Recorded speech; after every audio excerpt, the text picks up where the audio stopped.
Let's take a look at another example of RTL modeling, and this time we'll do an example which is called agents on a bus. So if you think about a very common computer architecture, you might have a thing called a data bus. Okay? Bus is the word to describe a group of signals. Okay? And we use this a lot in computers where you think about a microprocessor is transmitting data to a memory system. Well, it doesn't transmit it at one bit at a time. It does a group of signals. In Vhdl, we call this a vector. In the real world, we use the name bus. Well, in the outside world, we use the term bus. And these can be 8 bits, 16 bits, 32 bits, 64 bits. And the thing that's cool about it is that you could have a bus that is being transmitted along. And then what you do is you have particular receivers that are attached to that bus, and they may or may not grab the information that's on that bus depending on whether or not a controller tells them to. So you can almost envision, this could be an example of, let's say you had 3 different memory banks and you had a controller, and as data went across this bus, you would say, okay, how about that memory grabs it, and then you wait a little bit longer, the data changes, then you tell it to, okay, this memory grabs it, then that memory grabs it, and then this memory, and you could basically use this shared bus to reduce the number of lines in a computer system, but you have multiple agents, is what we call them, that can actually grab the information. Now, when you start tying multiple receivers to a bus, not everybody's going to grab the information at one time. You are going to have some sort of synchronous controller which is going to tell these agents when to grab the information. So a classic example of this, or a very simple example of this, would be, let's have a system which has a data bus, and let's put 3 registers on the bus. And then what we'll do is we'll have a controller which sits out here, and it will assert these synchronous control lines, which we'll call enables, to each of these individual registers, and we'll tell them when they should grab the information. Okay? So for this situation, what we'll do is we'll call these little registers A, B, and C. So this will be Reg A, Reg B, Reg C. And we'll have a synchronous enable that is dedicated to each one, and we'll call it A enable, B enable, and C enable.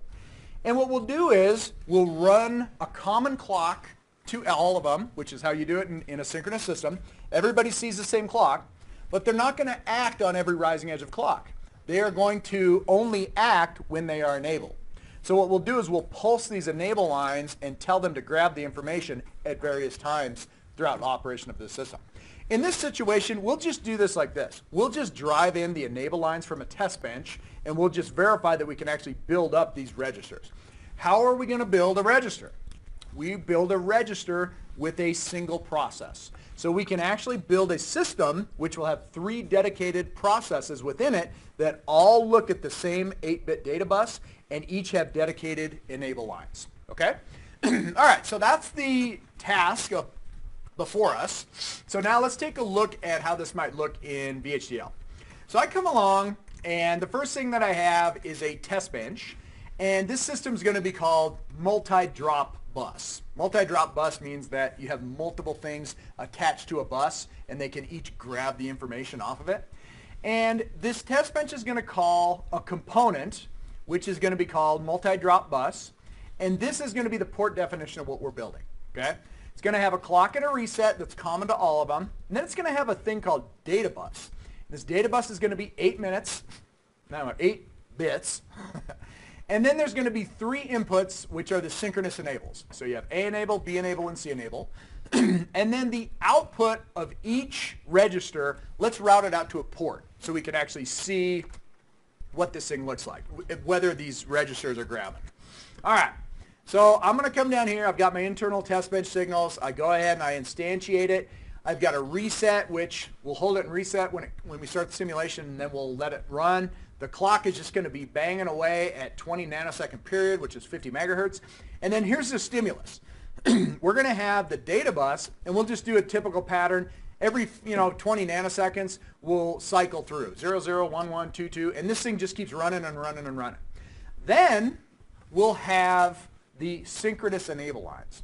So what we'll do is we'll start off with none of them being enabled, and then we'll go ahead and we'll enable A, then we'll wait a little bit, then we'll enable B, then we'll wait a little bit, and then we'll enable C, and then we'll just repeat forever. Okay? So that's how we're going to energize this circuit, and now let's build it. Okay, so the first thing I want to do is I'm going to add to project a new file, and I'm going to call this puppy this is hard to spell though, multi-drop bus. Got it. Now what I'm going to do is let's start with our library. Okay, so I'm going to go ahead and grab my library. I never like to type this again. I want to just copy and paste it. Now let's do the entity definition. To match the test bench, I go ahead and just copy and paste directly out of here. So I'm going to come down here and I'm going to say entity, boom. Then I just got to come back in and go is, and then I just need to end my entity. And now it's time to type the big word in VHDL, architecture. Architecture, and I'm going to call this multi-drop bus underscore arc of multi-drop bus is begin and architecture, and there we go. That was all the hard typing. Let's go ahead and wake up the compiler. Let's compile all. Success. All right, now here we go.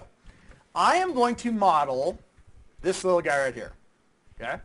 I am going to do the first register called A. Okay? I'm going to do this with a single process. I'm going to call it A reg. That's the name of my process, just to give it something unique. I'm going to go ahead and type in process, and I ask you, what's in the sensitivity list? Sequential logic. It's always clock and reset. Now I come along, and I am going to model the first piece of behavior, which is going to be the asynchronous reset. So I'm going to first check to see if reset is asserted. And if it is, I need to assign to A. So I'm going to do A underscore enable is going to get assigned 0, 0. Okay, we'll just set it to zeros when we don't use it. Okay. Now, you say A enable, why did I put that? Because I mistyped it. Certainly not A enable. We're going to drive to the output of it, which is called A. Okay? All right, so I'm feeling pretty good. Life is good. Now the next thing that I do is I come along and I model the behavior of when you get a rising edge of a clock. So I do else, if, and I say rising edge of clock, what am I going to do? If I think about what I'm going to do here, I am going to grab whatever is on the data bus and assign it to A. Okay? But I only want to do it when I'm enabled. So the way that I model this is I come in here and I do a nested if-else underneath my rising edge clause. So I'm going to say if A is enabled, meaning that A enable is equal to a 1, then I will absolutely assign to my output A the value on data bus. Otherwise, I will not do anything. So I will say that. So I will only update my output A, this guy over here, when I am enabled. If I'm disabled, I am just going to hold the pass value, and I don't do anything. So to model nothing, I use nothing. At this point, I'm essentially done, so I can do end if, and I come in here and I do end process, and this would be a good time to compile. Should you have equals between A enable and 1? Yes. You absolutely want an equals right there. Absolutely. Just testing you. Okay, so let's go ahead and see if that compiles. We're closer to compiling. 2 errors. Where is it? Well, let's double click on it. Near 1. Oh, you're right. I didn't save. Nice catch. Little asterisk right there. Save that puppy up. Compile. Selected. Beautiful. You know why it was so critical to compile right then? Because I am now going to model 2 other processes that look highly similar.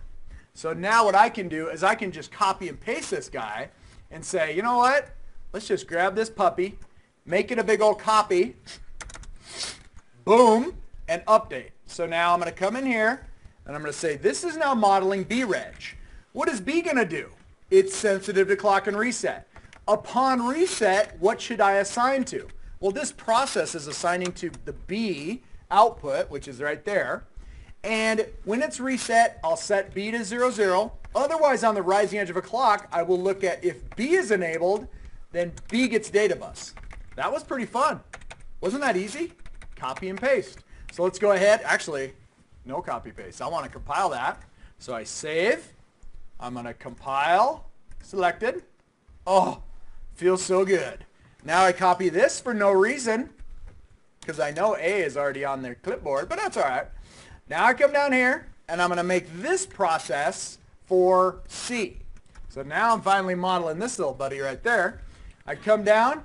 This is still sensitive to clock and reset. Upon reset, I will assign 0, 0 to C. Then I will say on a rising edge of a clock, I will check to see if C is enabled, and then I will update C with the data bus. And that really is all there is to it. So let's take a look at how this might work. I'm going to save that, and I'm going to compile selected. Let's go ahead and load up the simulation. I load up my test bench. The wave comes up. I go into here. Got a whole lot of signals. So I'm going to go add to, wave, signal. Let's just do signals in region. That'll just give me what comes out at the test bench level. And I'm going to come along. I've got my clock reset. Got the data bus going in. I got my synchronous enables and then the output of the system. So let's go ahead and run this for, I don't know, 200 nano. Let's go boom. A lot of data. A lot of data is cruising out of here. Okay, let's just see. I can't read this at all. There's just ones and zeros going every which way. We need to change this into hex so we have a chance of understanding it. First thing I want to do, let's change our input data bus to hex.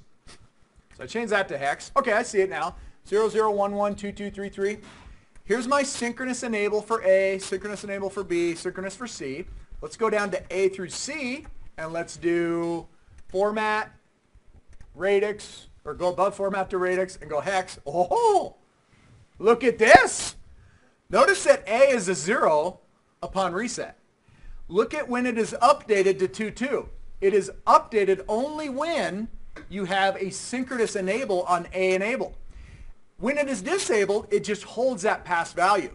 The data bus is still changing its values. Check out what happens when B is enabled. It goes and grabs the current value of the bus, and then it holds it. And then finally, here comes C. It is enabled, and it gets updated, and so forth and so on. So if I run that over and over and over, I see this awesome little transition where these buses are grabbing information, or these registers are grabbing the information off of a common bus only when they're told to.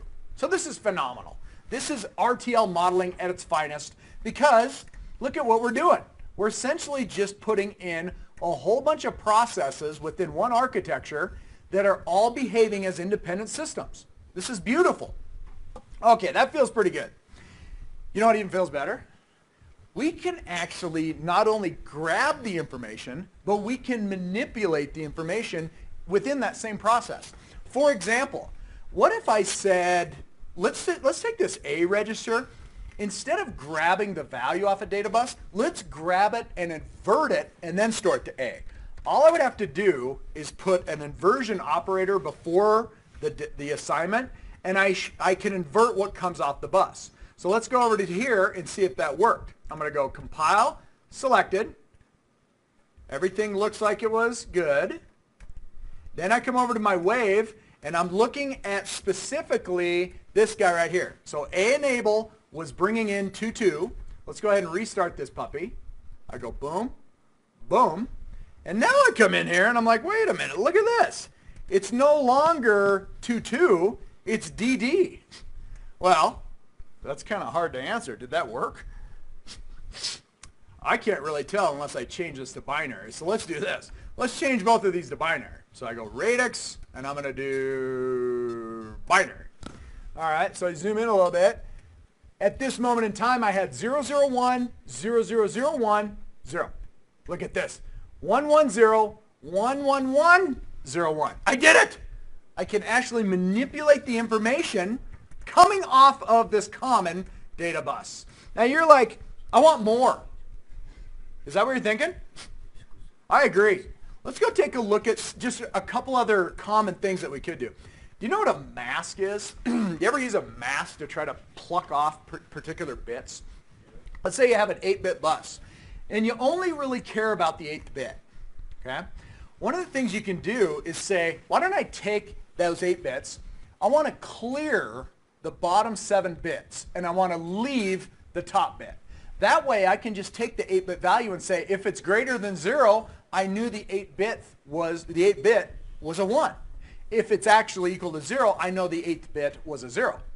You can clear any bit by ANDing it with a 0. If you AND anything with a 0, it is a 0. You can preserve any bit by ANDing it with a 1.